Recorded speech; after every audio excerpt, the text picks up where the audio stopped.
It's time to take to the skies once again in Blazing Angels 2, as rogue operatives in a slightly fantastical World War II scenario. This time, the what-ifs are a little more out there, and so are the planes and weapons. It's still an arcade flight game, and it walks perilously close to crossing over into the realm of goofy.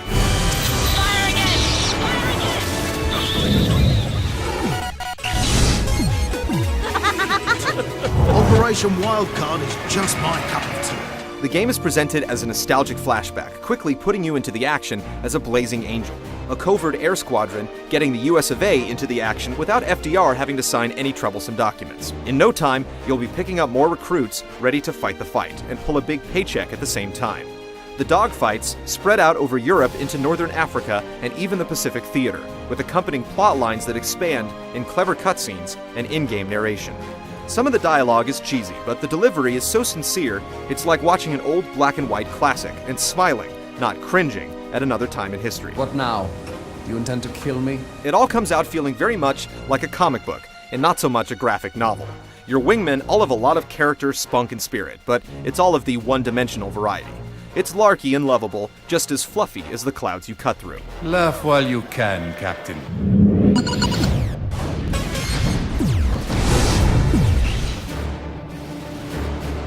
With 18 missions, there are a lot of places to fly through and a lot of things to shoot down, from Cairo to the Tibetan plateaus. But thankfully, it's not all shooting, and this is where these secret missions shine, with innovative scenarios constantly expanding. From the get-go, you'll have to do things like shadow a train to drop off a British spy, dive-bomb ships, fight huge boss zeppelins, and let enemy aircraft get on your tail so your tail gunner can take them down. Even the occasional takeoff and landing is thrown in to spice things up. But between these flashes of insight are the scenarios of shooting down everything that flies. It's an air combat game, so it's not unexpected, but it often feels like padding. And with no mid-objective saves, a small in-air collision can cost quite a bit of time. The lack of any real emergent AI also lends to the tedium, where replaying ends up feeling like reruns. The levels are further padded out with stunt markers. Basically, they're hard-to-reach spots that nab some more prestige points, the currency required for completing objectives, which allow you to beef up one of your biplanes with better firepower and maneuvering abilities. This means you can replay missions with better-equipped planes and go for that ace rating. That's one dead enemy ship. Multiplayer has also been seriously beefed up, with a ton of lone wolf, cooperative, and team-based games, with squadron-based Kamikaze really standing out. The defenders need to shoot down the attackers out of the sky before they crash into a target. It's an interesting gameplay mechanic, cutting down self-preservation in a social setting.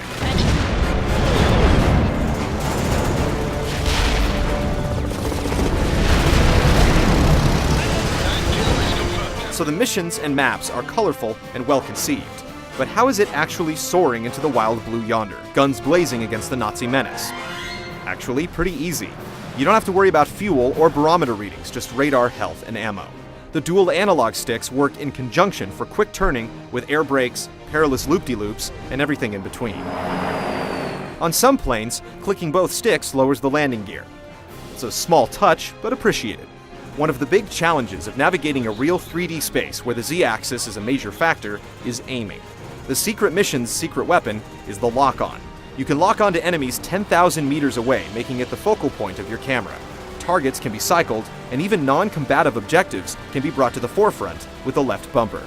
This makes shooting down a rival ace much easier, especially when things get heated up and planes start circling each other like sharks.